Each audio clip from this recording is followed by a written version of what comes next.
Hello, everyone, and good to see you again. It's Sunday, and we are going to have a new, perfect day. Today, we're in that particular mood, the kind that has been brewing all week, quietly beneath the noise, the kind that arrives on a Sunday morning when the world is still soft and unhurried and asks you a single, honest question. How are you actually doing? Today, we're going to sit with that question together. We'll look at what the ancient Taoists knew about the radical, almost revolutionary power of an empty mind, and why the most intelligent thing you can do in an overloaded world is learn to let go.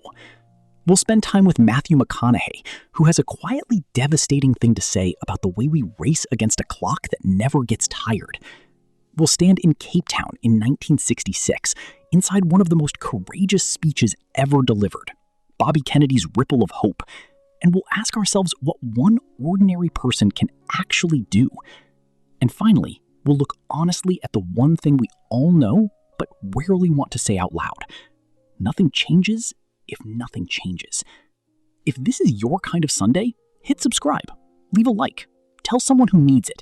It genuinely helps us keep going. This is Perfect Days. Let's begin. There's a version of consistency that looks like nothing from the outside. It doesn't post about itself. It doesn't ask for recognition.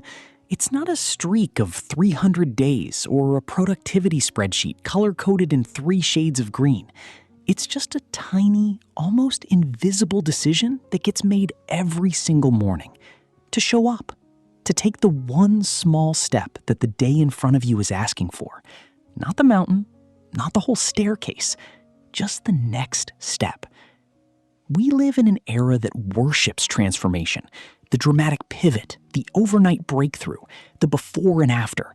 And there's nothing wrong with dreaming big, nothing wrong at all. But the obsession with dramatic change has a quiet side effect. It makes the small, faithful, daily effort feel invisible, unremarkable, not enough.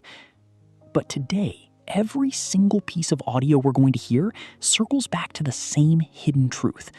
Whether it's a Taoist emptying their mind each morning, or a man deciding to walk a little more slowly through his day, or a young person in Cape Town choosing to act on one injustice within their reach, the engine underneath all of it is the same engine. Consistency. Even if that consistency is so small, it barely makes a sound. Small steps, taken faithfully. That's the whole secret. Let's find it together.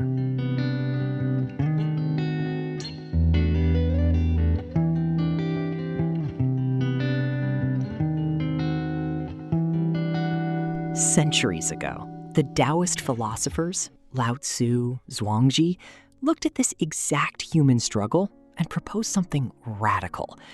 They looked at a beautifully sculpted clay pot and said, what makes this pot useful is not the clay, it's the emptiness inside it. It's the space between the walls that allows us to live. Lao Tzu wrote that it is far easier to carry an empty cup than one filled to the brim. Because a cup filled to the brim means every step you take is a high-stakes anxiety script. What you're about to hear is an exploration of what the Taoists called Xinzhai, the fasting of the heart. Not gaining more, but losing things, dropping the weight, emptying the vessel so that reality can finally be felt directly. Before we press play, take a breath. Let your mind be an empty room. Let's listen. There is a story about an archer. When he shoots for fun, for nothing but the sky, he has all his skill. He is effortless. But the second you place a gold prize in front of him, his mind fills with the desire to win, the fear of losing, the pressure of the crowd. He hasn't lost his skill. He has lost his emptiness. Maybe the cure for the exhaustion we feel today isn't a new self-help routine, a better productivity app, or another book on how to optimize our lives. Maybe it is simply this, to become a slightly emptier cup, to remember that our value isn't measured by how much we can hold, but by how beautifully we can let things pass through us. It is easier to carry an empty cup than one that is filled to the brim. Lao Tzu. We often fail to realize how essential emptiness is. Perhaps it is because we instinctively value something over nothing. We tend to cherish sound more than silence, life more than death, and certainty more than the unknown. Likewise, we often prefer filling our minds, expressing our thoughts, and staying busy over stillness, silence, and simply being.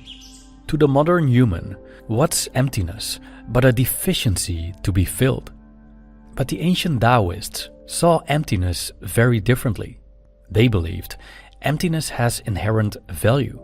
In fact, they saw it as one of the most important principles of life, which shouldn't be avoided, but cultivated. The ancient texts provide various examples of how emptiness is important and how it can benefit our lives in profound ways. This video explores the underrated power of emptiness based on ancient Taoist philosophy. My name is Stefan. If you enjoy my work, you can subscribe to my newsletter on Substack. You can also support me on Patreon, and my books are available on Amazon. Thank you, and I hope you'll enjoy this video.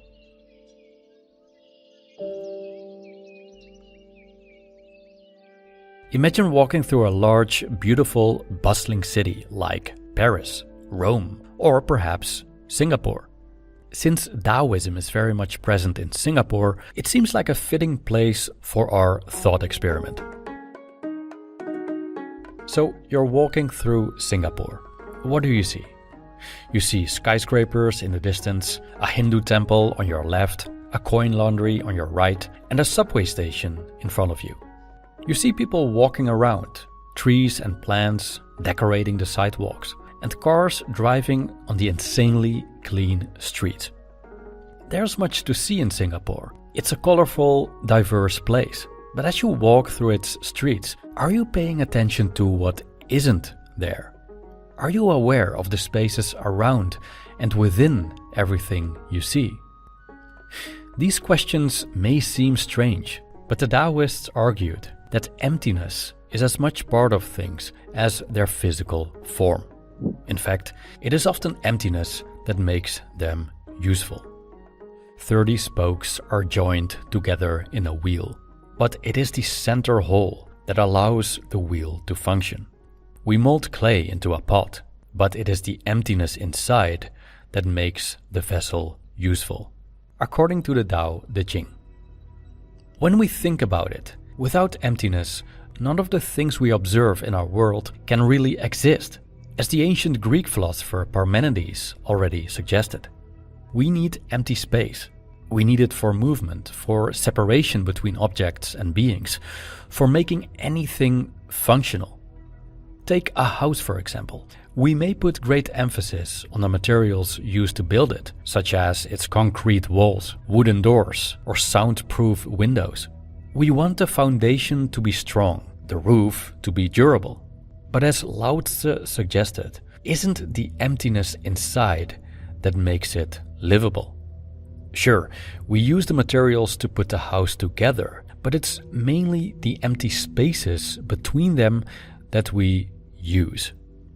The same goes for anything in a city like Singapore.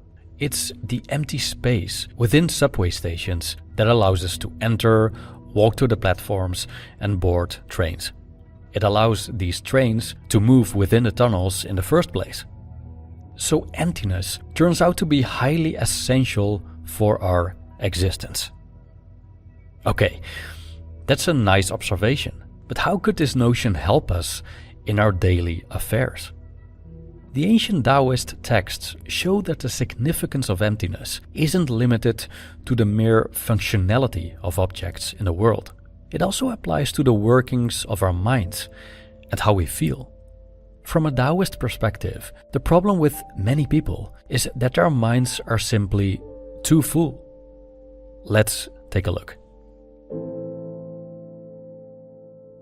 Give up intellectual learning, and you will have no worries. Agreement and disagreement, are they really so different? Good and evil, Are they really so far apart? What others fear, must I also fear? This nonsense is unending. In this translation, by author and Qigong teacher Solala Tauler, is Lao Tzu advocating for full-blown anti-intellectualism? Not really. At least, not the kind of anti-intellectualism we often see today, where people reject institutional systems of knowledge, sometimes for understandable reasons, only to replace them with influencer slogans, simplistic worldviews, and conspiracy narratives that lack evidence and reinforce personal biases. That, too, is a form of intellectual learning, but a pretty poor one. Lao Tzu does seem wary of intellectual pursuits, though. Gaining knowledge and immersing ourselves in countless categories, ideas, and theories is all fun and games, but these also occupy our minds. They can lead to worry and overthinking. We become attached to distinctions and conceptual frameworks, while reality itself may be far more fluid than our concepts suggest. Over time, we may begin to mistake our interpretations for reality itself. We develop strong opinions about what is good and evil, right and wrong, whom we should fear and whom we should welcome. Inevitably, these belief systems clash with those of others, something we can observe in many parts of the West today. When our minds are full and closed off, there's little room for new insights or different perspectives. But what if, even just temporarily, we would empty our minds of existing beliefs? What if we just let go of what we know? What if we create space to see reality without immediately filtering it through the lens of what we already believe or assume to be true? From a Taoist perspective, this space creates a sense of openness or xu, a receptive state of mind that allows us to perceive reality more clearly, without being overly constrained by prior interpretations. The empty apartment is filled with light through it, said Zhuangzi. Like an empty room illuminated by light, an empty mind becomes more receptive to reality and direct experience. There's another aspect to emptiness of mind. Not so much the absence of knowledge, but the absence of all kinds of discursive activity. We tend to fill our minds with problems, seeking solutions, planning, plotting, sometimes in a very repetitive manner. Our minds become crowded and tense, and the more we try to force a good idea, the less we seem to succeed. Many of our best ideas emerge when we stop trying so hard. They arrive during a morning walk or in the shower. They come up when our minds are spacious, when there is room for ideas to appear naturally. It is often the emptiness of the mind in such moments that allow ideas to arise, rather than discursive thought trying to force them into existence. But there's also another dimension of mental emptiness that could benefit us, according to the ancient Taoist text, which we'll explore right now. Someone asked the Taoist philosopher Lao Tzu why he valued emptiness. He answered as follows: most people like to be praised. They feel good when their accomplishments are acknowledged. However, I feel we would be better off if we were empty of attachments and not imprisoned by recognition, approval, and disapproval. In the long run, we would have fewer things to worry about. That's why I value emptiness. End quote. Lao Tzu saw what many spiritual traditions and philosophers have observed as well: a mind preoccupied with worldly concerns, described in the original text as fame and profit, or Ming Li, is not a very pleasant mind. It's a mind full of worry, a mind that generates suffering. And let's face it, pursuing fame often means constantly trying to please an audience. We end up doing and saying things with other people's approval in mind. Obtaining praise usually takes a lot of effort, and most people want to keep the praise coming. they fear falling out of favor, so they keep watering it, hoping people will continue to adore them. And so they have built themselves a prison, one based on recognition, approval, and disapproval.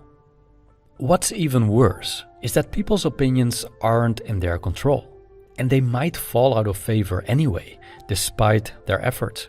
So there's always the fear that they will lose the recognition and approval they spent so much time building, which, as we know, could happen in a heartbeat. A mind occupied with profit is another path to ongoing worry and anxiety.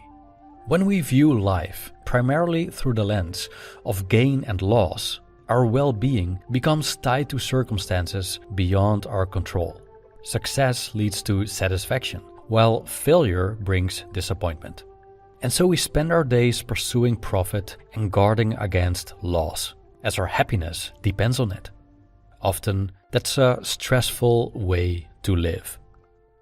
So, Lietze felt people would be better off if their minds were empty of such attachments. Pursuits of fame and wealth are worthless anyway, he claimed. And our so-called accomplishments rely so heavily on external circumstances that we might ask ourselves whether taking credit for them and parading them around is even fair. Better just let them go and quiet down, says Lietze. And by doing so, we might even reach the ultimate form of Taoist emptiness, which we'll explore next. If you can empty your mind of all thought, your heart will embrace the tranquility of peace. Watch the workings of all of creation, but contemplate their return to the source. When we have contemplated the value of emptiness, calmed our minds, and let go of desires for fame and profit, we could engage in the process Zhuangzi called the fasting of the heart. In ancient Chinese thought, the heart, Xin, apologies for my pronunciation, was seen as the center of both thinking and feeling, which is why Zhuangzi's term is often translated as either fasting of the heart or fasting of the mind. In Chinese, it's called Xinzhai. When our modern lives usually revolve around gaining, such as gaining knowledge, gaining experiences, gaining money, or gaining power, the idea of fasting of the heart is more about losing or forgetting. Instead of trying to get more, we take the weight off our shoulders until there's nothing left but emptiness. In the Zhuangzi, Confucius describes the process as follows. Don't listen with your ears, listen with your mind. No, don't listen with your mind, but listen with your spirit. Listening stops with the ears. The mind stops with recognition, but spirit is empty and waits on all things. The way gathers in emptiness alone. Emptiness is the fasting of the mind. End quote. The fasting of the heart is more than letting go of desires for success or reputation. It means letting go of the outcomes, beliefs, ambitions, and even our sense of self. Rather than constantly judging things as good or bad, right or wrong, we remain open to a world that is always changing. This kind of mental clarity, so to speak, allows for spontaneous action. We can observe what is happening without distortion from preconceptions, expectations, or desires, and respond to what arises. It is an openness, an emptiness, that allows us to experience reality more directly. And this may even enhance our performance in certain situations. We can find an example of this in the Zhuangzi, which tells about a skilled archer who could easily hit the target when nothing was at stake. But when he competed for a prize, his thoughts about winning interfered with his ability to shoot. His mind was filled with desire, anxiety, and thoughts about the future, whereas before it was clear, allowing him to shoot with ease. From the Taoist perspective, the fasting of the mind brings us closer to the Tao, which lies at the very heart of Taoism. The Tao cannot be fully understood through concepts or intellectual analysis. yet it is ever present and underlies all things. As we let go of our attachments to ideas, concepts, and discursive thought, we become more attuned to the greater process of which we are a part. Or as sinologist Wei Li Chong wrote in her book about Taoist philosophy, one with the breathing of the cosmos.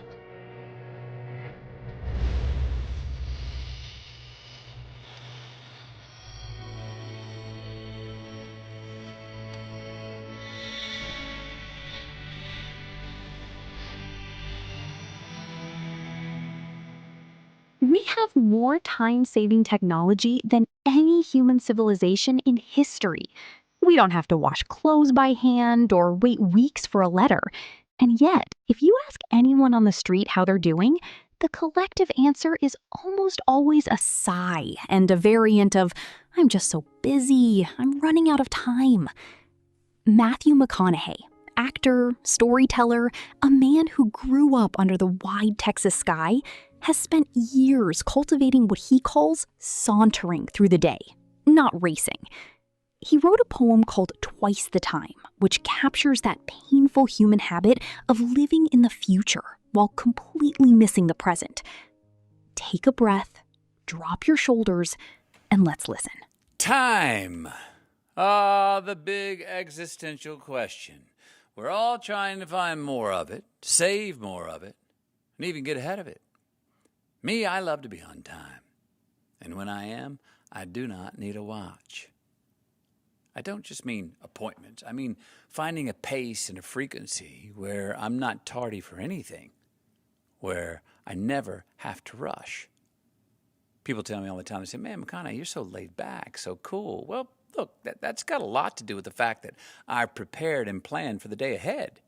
It lets me move deliberately, take my time, adapt, and saunter through the day instead of racing through it. But time and timing are about more than a day's pace. The bigger question is, how much time do we have in life? How do we manage it? What do we want to spend it with? You know, these days we have more things that supposedly make us more productive in less time, but it feels like we're racing against time more than ever. And that math just, well, it doesn't really add up. Our lives are consumed with comparison, selling us things we think we want but don't really need. Another fad, another app, another like. I mean, is this what we want to do with our time? Is the race we're running about the quantity of time or the quality of it? So many people are obsessed with how to live longer instead of how to live better. And while that may be a measure of success, it often comes at the expense of profit. Now, look, I don't know about you, but I'd rather live 60 satisfying years than 90 not. I've looked for more than 24 hours in many a day, and I have yet to find another second. Here's a little poem I wrote about time, about trying to get ahead of it and what that cost. It's called Twice the Time. Living in my future and missing my past. Racing against time instead of making it last. Like a moment ahead's gonna double up the past one, and an hour later is gonna make up for the last one.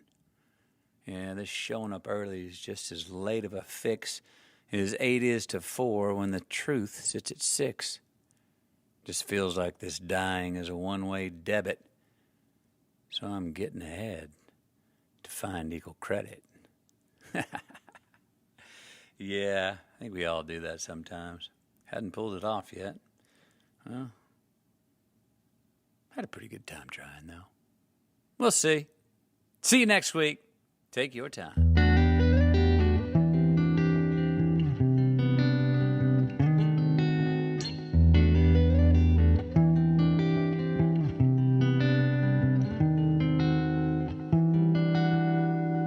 I'd rather live 60 satisfying years than 90 not. It's simple math, isn't it? But it hits hard because most of us are unconsciously making the opposite trade every day. We compromise the quality of this Tuesday afternoon because we're terrified of what might happen 5 years from now. There's something deeply comforting about hearing a man who has achieved almost everything our culture tells us to chase look at the camera and say, "I have yet to find another second. None of it buys you more room on the clock." So perhaps tomorrow, when you feel that familiar, frantic urge to rush through a conversation or a meal or a quiet moment, just remember, take your time. There is discrimination in this world, and slavery and slaughter and starvation. Governments repress their people. Millions are trapped in poverty, while the nation grows rich and wealth is lavished on armaments everywhere. These are differing evils, but they are the common works of man.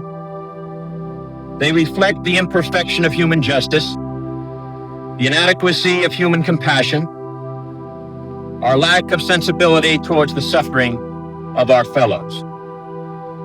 But we can perhaps remember, even if only for a time, that those who live with us are our brothers, that they share with us the same short moment of life, that they seek, as we do, nothing but the chance to live out their lives in purpose and happiness, winning what satisfaction and fulfillment they can. Surely this bond of common faith, this bond of common goal, can begin to teach us something. Surely we can learn, at least, to look at those around us as fellow men. And surely we can begin to work a little harder to bind up the wounds among us and to become in our own hearts brothers and countrymen once again. The answer is to rely on youth. Not a time of light, but a state of mind, a temper of the will, a quality of imagination, a predominance of courage over timidity, of the appetite for adventure over the love of ease. The cruelty and obstacles of this swiftly changing planet will not yield to the obsolete dogmas and outworn slogans. They cannot be moved by those who cling to a present that is already dying, who prefer the illusion of security to the excitement and danger that come with even the most peaceful progress. It is a revolutionary world we live in, and this generation at home and around the world has had thrust upon it a greater burden of responsibility than any generation that has ever lived. Some believe there is nothing one man or one woman can do against the enormous array of the world's ills. Yet many of the world's great movements of thought and action have flowed from the work of a single man. A young monk began the Protestant Reformation. A young general extended an empire from Macedonia to the borders of the earth. A young woman reclaimed the territory of France, and it was a young Italian explorer who discovered the New World, and the 32-year-old Thomas Jefferson who reclaimed that all men are created equal. These men move the world, and so can we all. Few will have the greatness to bend history itself, but each of us can work to change a small portion of events, and in the total of all those acts will be written the history of this generation. Each time a man stands up for an ideal, or acts to improve the lot of others, or strikes out against injustice, he sends forth a tiny ripple of hope. And crossing each other from a million different centers of energy and daring, those ripples build a current that can sweep down the mightiest walls of oppression and resistance. Few are willing to brave the disapproval of their fellows, the censure of their colleagues, the wrath of their society. Moral courage is a rarer commodity than bravery in battle or great intelligence. Yet it is the one essential, vital quality for those who seek to change a world that yields most painfully to change. And I believe that in this generation, those with the courage to enter the moral conflict will find themselves with companions in every corner of the globe. For the fortunate among us, there is the temptation to follow the easy and familiar paths of personal ambition and financial success, so grandly spread before those who enjoy the privilege of education. But that is not the road history has marked out for us. Like it or not, we live in times of danger and uncertainty, but they are also more open to the creative energy of men than any other time in history. All of us will ultimately be judged, and as the years pass, we will surely judge ourselves on the effort we have contributed to building a new world society and the extent to which our ideals and goals have shaped that event. Our future may lie beyond our vision, but it is not completely beyond our control. It is the shaping impulse of America that neither fate nor nature, nor the irresistible tides of history, but the work of our own hands, matched to reason and principle, that will determine our destiny. There is pride in that, even arrogance, but there is also experience and truth. In any event, it is the only way we can live. That is the way he lived. That is what he leaves us. My brother need not be idealized or enlarged in death beyond what he was in life, to be remembered simply as a good and decent man who saw wrong and tried to right it, saw suffering and tried to heal it, saw war and tried to stop it. Those of us who loved him and who take him to his rest today pray that what he was to us, and what he wished for others, will someday come to pass for all the world. As he said many times in many parts of this nation, to those he touched and who sought to touch him. Some men see things as they are and say, why? I dream things that never were and say, why not? He called it the ripple of hope. Every time an ordinary person stands up for an ideal, strikes out against an injustice, or simply improves the life of someone next to them, they send out a tiny, invisible wave. And when 1 million ripples cross paths, they build a current that can sweep down the mightiest walls. What you're about to hear features Bobby Kennedy's 1966 address, woven with the eulogy his brother Ted delivered just 2 years later, after Bobby himself was assassinated. It is a profound artifact of human resilience.